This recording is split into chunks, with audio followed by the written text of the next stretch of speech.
Assalamualaikum warahmatullahi wabarakatuh.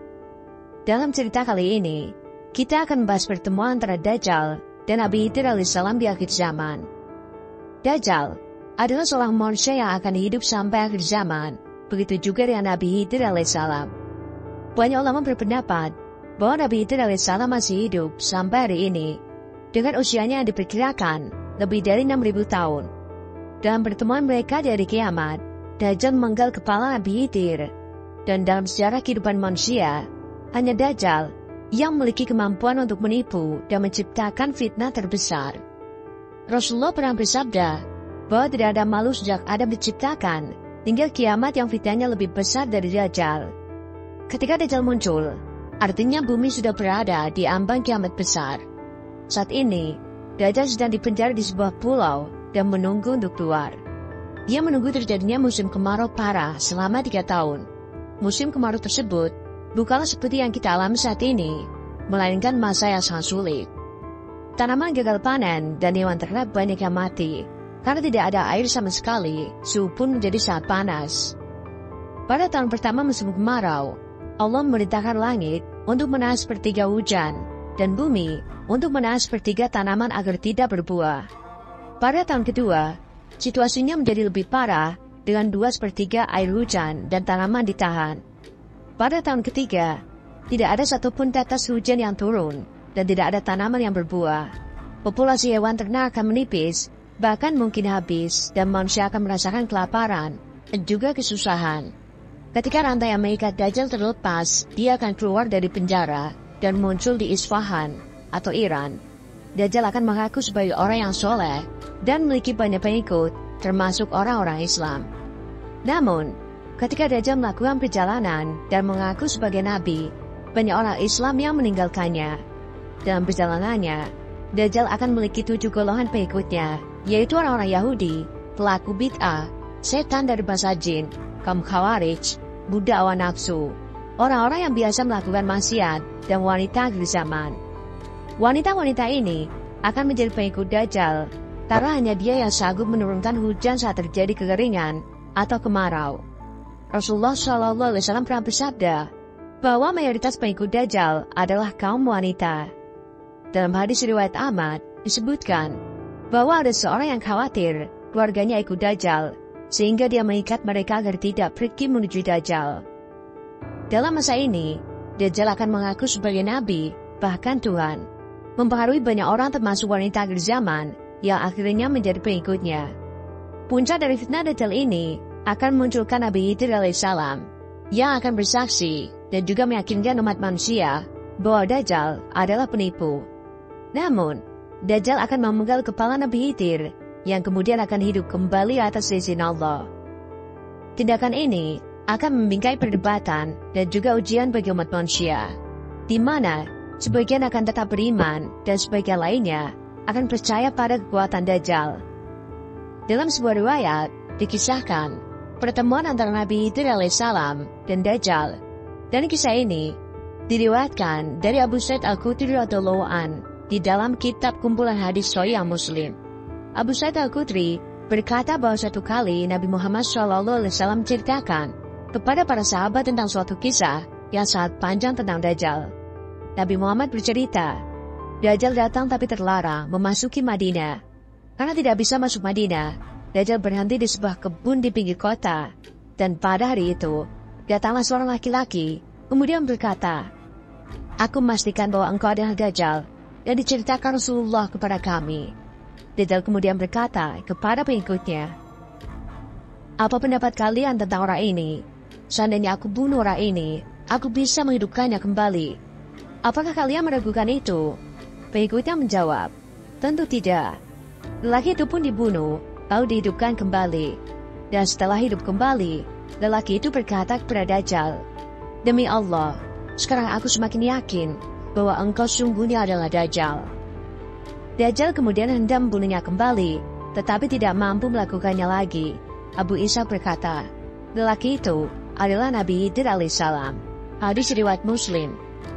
Bagi seorang Muslim, ada beberapa hal yang bisa dilakukan agar terlindung dari fitnah Dajjal, dan dalam berbagai hadis disebutkan beberapa amalan yang dapat membuat seorang mukmin terhindar dari fitnah Dajjal. Pertama, memasuki salah satu haramain, Mekah atau Madinah, karena Dajjal tidak akan masuk ke sana selamanya. Kedua, memasuki Masjid Al-Aqsa atau Gunung Tur. Beberapa riwayat menyebutkan bahwa Dajjal juga tidak akan masukinya. Dan ketiga, menghafal 10 ayat permulaan surat Al-Kahfi dan membacanya ketika Dajjal keluar dan saat mendekatinya. Keempat, lari darinya dan mendaki gunung dan juga gurun, karena kebanyakan Dajjal memasuki kota-kota dan juga perkampungan. Kelima, meludahi wajahnya apabila bertemu. Dalam riwayat disebutkan, Abu Umamah radhiyallahu anhu berkata, Rasulullah membicarakan tentang Dajjal dan beliau bersabda, siapa di antara kalian berjumpa dengannya, hendaknya ia meludahi wajahnya. Hadis riwayat Tabrani. Keenam, memperbanyak bacaan tasbih, tahlil, dan juga takbir. Bacaan itu merupakan bekal dan juga makanan bagi orang mukmin dalam menghadapi ujian dan gizi baginya pada saat paceklik tersebut. Setelah peristiwa ini, beberapa orang akan berbaiat kepada Imam Mahdi. Namun ada juga perdebatan dalam umat Islam tentang apakah Nabi Khidir alaihissalam masih hidup hingga hari ini. Beberapa ulama percaya bahwa dia masih hidup, sementara yang lain memiliki pendapat sebaliknya. Kisah ini menekankan pentingnya keyakinan dan juga pengujian umat Islam dalam menghadapi fitnah Dajjal. Dan hal ini adalah cerminan dari ajaran Islam yang mendalam, mengingatkan kita tentang kekuatan iman dan juga keteguhan hati dalam menghadapi tantangan yang muncul di akhir zaman. Meskipun beberapa aspek cerita mungkin menjadi perdebatan dalam tradisi Islam, pesan utamanya adalah tentang keimanan dan juga pengharapan dalam menghadapi masa-masa sulit yang nanti akan datang. Lantas, benarkah sahabat bahwa Nabi Khidir alaihissalam masih hidup sampai saat ini? Nabi Khidir merupakan nabi yang keberadaannya cukup menjadi kontroversial di kalangan umat muslim. Sebab, masih ada yang beranggapan bahwa Nabi Khidir alaihissalam masih hidup hingga saat ini. Mengutip dari buku Kisah yang Misteri, disebutkan bahwa Nabi Khidir alaihissalam memiliki nama asli yaitu Balia bin Malkan bin Falik bin Abir bin Soli bin Afrasad bin Sam bin Nuh al-Khidir. Sosok Nabi Khidir ini dikisahkan oleh Allah Ta'ala dalam Al-Quran Surat Al-Kahfi ayat 60-82. Yang mengutip dari buku berjudul Nabi Khidir karya M. Alwi, disebutkan bahwa Khidir dilahirkan di sebuah gua, dan ketika Khidir masih bayi, ibunya selalu memberikan susu kambing segar setiap hari. Suatu ketika, Khidir diambil oleh seorang penggembala dan dididik hingga beranjak dewasa. Khidir kemudian tumbuh menjadi anak yang cerdas dalam hal tulis-menulis dan juga membaca suhuf atau lembar-lembaran yang diturunkan oleh Nabi Ibrahim alaihissalam. Sebenarnya, nama Khidir merupakan suatu gelar, dan hal tersebut didasarkan pada suatu riwayat yang diterima oleh Abu Said Muhammad bin Abdullah bin Hamdun dari Abu Hamid bin Al-Husain Al-Saraki bin Bashar dan Ahmad bin Yusuf. Keduanya berkata, Abdullah bin Hamid Al-Waraq dari Maki bin Abdan, dari Abu Al-Hazar, dari Abdul Razak, dari Muhammad, dari Wahab bin Munabi, dari Abu Hurairah radhiyallahu an, telah memberitahukan kepada kami bahwa Rasulullah pernah bersabda, ia dinamai Khidir sebab ia duduk dengan memakai pakaian dari bulu unta berwarna putih, di mana jika kain itu bergoyang, maka di bawahnya akan tampak berwarna hijau. Melansir dari buku karya Heri Kurniawan Tasjid yang berjudul Kisah dan Misteri Nabi Khidir alaihissalam, disebutkan bahwa cerita mengenai sosok Nabi Khidir yang dikisahkan di dalam Al-Quran dapat memberikan gambaran yang jelas bahwa Khidir memang mempunyai peran yang penting di dunia ini. Dalam buku tersebut disebutkan bahwa ada beberapa faedah dan mengetahui peranan Nabi Khidir alaihissalam, yaitu agar bisa menjadi tolak ukur atau penempatan status Nabi Khidir dalam kehidupan masa kini dan masa yang akan datang. Selain itu, ada juga faedah lainnya, yaitu agar umat Islam tidak terjebak pada pengkultusan seorang Khidir melalui pemahaman yang tidak berdasar. Hal tersebut dianggap perlu dan juga menjadi alasan pentingnya mengkaji peran sebenarnya Nabi Khidir dalam dunia ini. Meskipun hal mengenai Nabi Khidir menimbulkan banyak penafsiran yang berbeda, tak seharusnya hal tersebut memicu perpecahan dan konflik antara umat muslim. Ada anggapan yang menyebut bahwa Nabi Khidir alaihissalam merupakan salah satu nabi yang masih hidup hingga saat ini. Namun rupanya, hal tersebut sudah terbantahkan dari sejumlah ayat Al-Quran hingga hadis. Salah satunya, dijelaskan di dalam surat Al-Anbiya ayat 34 yang berbunyi, "Kami tidak menjadikan keabadian bagi seorang manusia pun sebelum engkau atau Nabi Muhammad. Maka, jika engkau wafat, apakah mereka akan kekal?"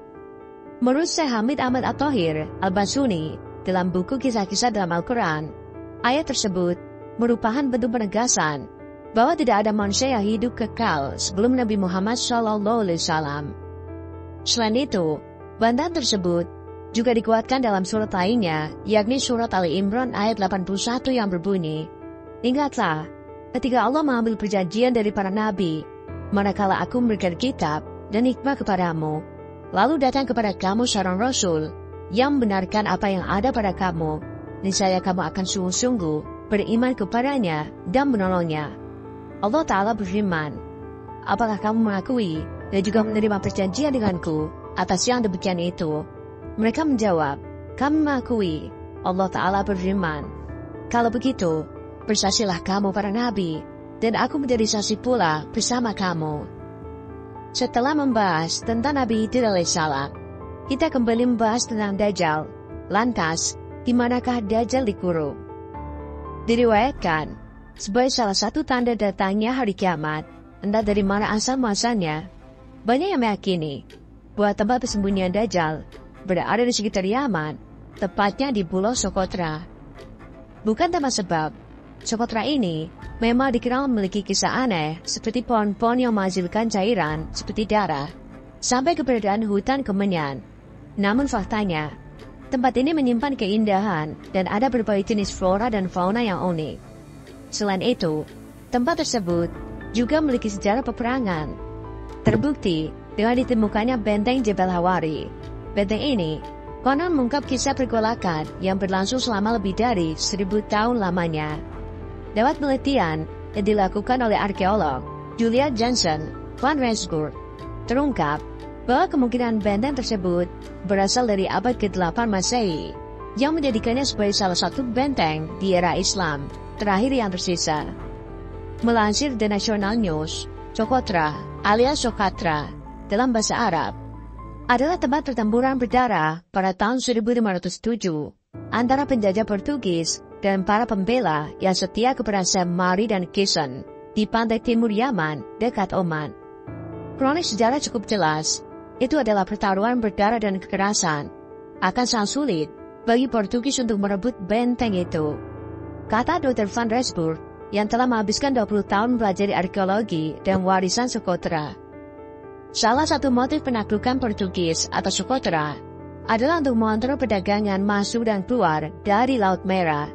Sebab, Pulau Socotra dulu merupakan pusat perdagangan kuno orang-orang di Roma, Yunani dan juga Mesir.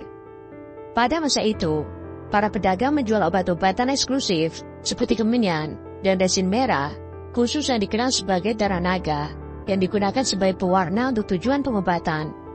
Semuanya merupakan hasil ekstraksi dari berbagai tumbuhan endemik di pulau ini. Penulis perjalanan asal Inggris, Tim Mackintosh Smith, mengunjungi benteng tersebut, Jebel Hawari, pada tahun 1999. Dia kemudian menulis, sebagian besar penduduk tampaknya tidak menyadari keberadaannya dan bahwa runtuhnya tidak menarik. Tetapi pemandangan dataran Nadibu sangat indah. Socotra terkenal karena flora dan fauna yang unik. Pulau status ini memiliki sekitar 700 spesies endemik, termasuk pohon darah naga yang damar merahnya pernah menjadi ekspor utama.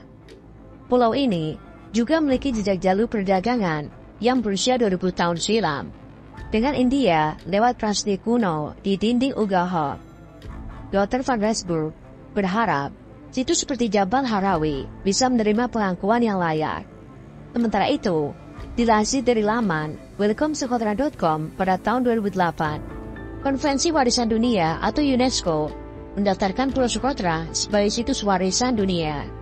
Hal ini menjadikan pulau tersebut sebagai kawasan lindung karena keanekaragaman hayati dan spesies pulau yang unik di dalamnya terancam. Namun, tahukah sahabat bahwa pulau ini juga disebut sebagai tempat persembunyian Dajjal. Apakah benar? Pulau Socotra yang terletak di Laut Arab telah lama menjadi fokus perhatian para peneliti dan juga peminat misteri. Salah satu mitos yang paling melekat pada pulau ini adalah keterkaitannya dengan Dajjal, sebuah figur mitologis dalam tradisi Islam yang dianggap sebagai penipu terbesar pada akhir zaman. Pulau Socotra, bagian dari negara Yaman, terkenal karena keanekaragaman hayati dan juga lanskapnya yang unik. Pohon sekulernya yang aneh, seperti pohon darah naga dan pohon botol, menciptakan pemandangan yang menakjubkan. UNESCO telah mengakui Socotra sebagai situs warisan dunia karena keindahannya yang luar biasa. Meskipun kecantikan dan keunikan pulau ini telah menarik banyak perhatian, beberapa orang meyakini bahwa Socotra memiliki keterkaitan dengan Dajjal. Dajjal sendiri adalah makhluk mitologis dalam tradisi Islam yang dianggap sebagai musuh utama pada masa akhir dunia. Dalam beberapa narasi, Pulau Socotra diidentifikasi sebagai salah satu tempat di mana Dajjal akan muncul. Tentu saja, klaim ini tidak didukung oleh bukti ilmiah atau rujukan agama yang jelas. Kebanyakan ulama dan peneliti menegaskan bahwa klaim tersebut lebih bersifat legenda dan mitos daripada fakta yang dapat dipertanggungjawabkan. Sementara itu, sejumlah orang tetap percaya bahwa Pulau Socotra memiliki aura spiritual atau mistis yang sulit dijelaskan. Sebagai pulau yang berlokasi strategis di Laut Arab, Socotra telah menjadi pusat perdagangan dan pertukaran budaya selama berabad-abad. Namun, ada bukti konkret yang mendukung bahwa pulau ini memiliki keterkaitan dengan Dajjal atau kejadian mitologis tertentu. Sebaiknya, kita melihat Socotra sebagai warisan alam yang luar biasa dan juga melibatkan diri dalam penelitian yang lebih ilmiah dan rasional untuk memahami keunikan pulau ini. Meskipun Pulau Socotra memiliki daya tarik dan keunikan alam yang luar biasa, klaim seputar keterkaitannya dengan Dajjal sebaiknya ditangani dengan hati-hati. Kita dapat menghargai warisan alam pulau ini tanpa mempercayai mitos atau legenda tanpa dasar yang mungkin telah berkembang seiring waktu. Dengan lebih memahami keanekaragaman hayati dan kekayaan budaya Socotra, kita dapat menikmati pesona tanpa melibatkan diri dalam spekulasi tidak berdasar. Lantas, apa alasan kenapa Pulau Socotra dijuluki sebagai Pulau Dajjal? Sebenarnya, tidak ada alasan pasti mengenai kenapa Pulau Socotra dijuluki sebagai Pulau Dajjal. Pasalnya, dalam Al-Quran dan hadis, tidak dijelaskan secara spesifik dan gamblang dari bumi bagian mana persisnya Dajjal akan keluar. Hanya saja, Tamim Ad-Dari meriwayatkan jika Dajjal dikurung di sebuah pulau di suatu tempat di dunia. Pulau Socotra digadang-gadang sebagai Pulau Dajjal karena kemisteriusannya dan juga keunikan pulau tersebut. Mengutip Welcome to Socotra, Socotra berasal dari bahasa Sanskerta kuno, yakni Duvipa, Sukadara, yang di masa lalu dipercaya sebagai tempat bagi para penyihir, jin, dan juga monster. Bahkan banyak mitos dan legenda yang percayai jika di sana terdapat ular terbang, sarang ponik, dan juga burung rock. Kepulauan Socotra berada di Samudra Hindia, antara Semenanjung Arab dan Tanduk Afrika, atau sekitar 240 km timur Kap Guardafui di Somalia, dan 380 km selatan Ras Fartak di Yaman. Dengan wilayah seluas 3.796 km persegi, Socotra terbagi menjadi 3 zona utama, yakni dataran pantai, dataran tinggi Kapur, dan pegunungan Khagir. Kepulauan ini memiliki keanekaragaman hayati paling tinggi di dunia dan secara global menjadi tempat konservasi. Karena itulah, sahabat tidak akan menemukan hotel atau resort di sini. Dan sejak zaman dahulu, Socotra telah dikenal dunia sebagai pemasok kemenyan, mur, lidah buaya, dan damar darah naga yang dapat dipercaya ampuh menyembuhkan luka dengan cepat. Lalu, bagaimanakah tanggapan Islam mengenai Dajjal dan Pulau Socotra? Dalam ajaran Islam, munculnya Dajjal merupakan salah satu pertanda datangnya hari kiamat. Beberapa riwayat hadis Rasulullah menyebutkan bahwa Dajjal saat ini disembunyikan oleh Allah Ta'ala di sebuah tempat rahasia di muka bumi ini. Dajjal terus bersembunyi di tempat tersebut hingga waktu kemunculannya yang diriwayatkan sebagai salah satu dari tanda kiamat. Banyak yang percayai bahwa tempat persembunyian tersebut berada di sebuah daerah di negeri Yaman, yaitu Pulau Socotra. Media Barat pun menjuluki pulau ini sebagai pulau alien di bumi. Pendapat ini tidaklah mengherankan, sebab pulau ini menjadi habitat bagi hewan-hewan eksotis dan tumbuhan yang tak lazim ditemui di tempat lain. Dalam Islam, memang dikabarkan kalau si Mesias palsu ini sekarang tengah berdiam di sebuah tempat di bumi dan akan muncul ketika waktunya tiba. Dan ketika hal ini dikorelasikan dengan sebuah hadis, banyak yang kemudian yakin jika Socotra inilah tempat Dajjal yang dimaksud. Pulau satu ini sangat jarang disinggahi oleh pelancong. Apa yang ada di dalamnya seolah tak pernah terusik. Jika dilihat dari letaknya, Socotra tak benar-benar sulit dilihat. Pesawat dan kapal laut jelas masih bisa menjangkaunya, tapi anehnya, pulau ini selalu terlewat. Alasan lain, kenapa Socotra jarang dijamah, adalah rumor persembunyian Dajjal. Socotra identik dengan persembunyian Dajjal, sebagaimana disebutkan Nabi Muhammad, yang diriwayatkan dalam sebuah hadis. Mengutip dari berbagai sumber, dalam sebuah hadis dikatakan, bahwa secara tidak langsung, Rasulullah pernah seolah menunjukkan lokasi Socotra sebagai tempat berdiamnya Dajjal. Selesai sholat, Rasulullah naik ke atas mimbar.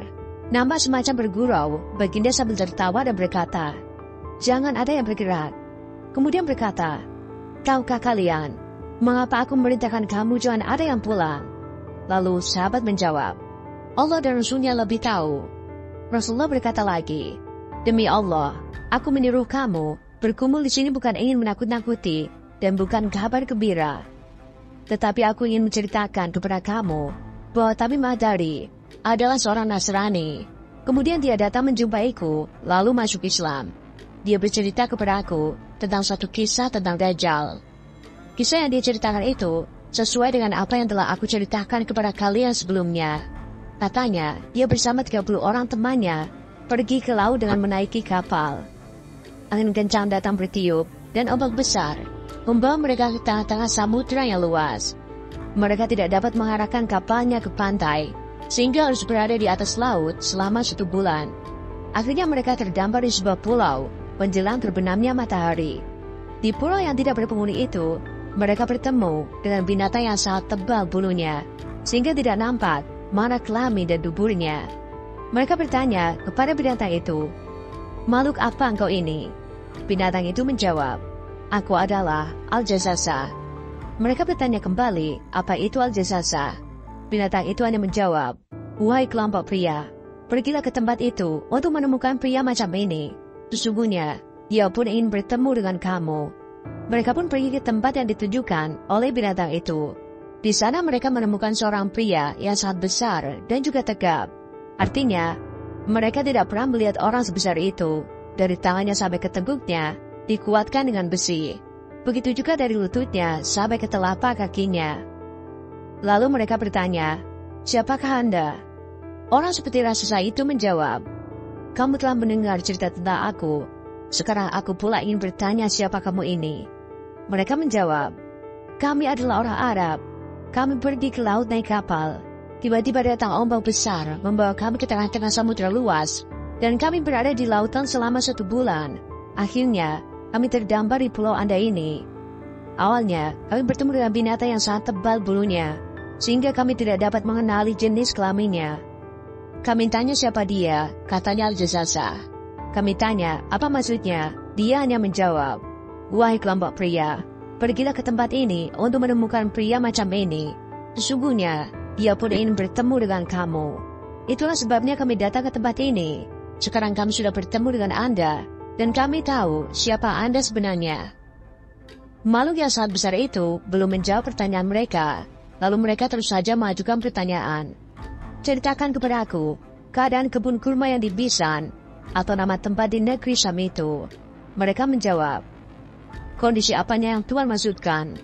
Orang besar itu menjawab, "Maksudku, apakah pohon kurma itu berbuah?" Setelah mereka menjawab bahwa pohon kurma itu berbuah, orang besar tadi berkata, "Aku takut pohon itu tidak berbuah."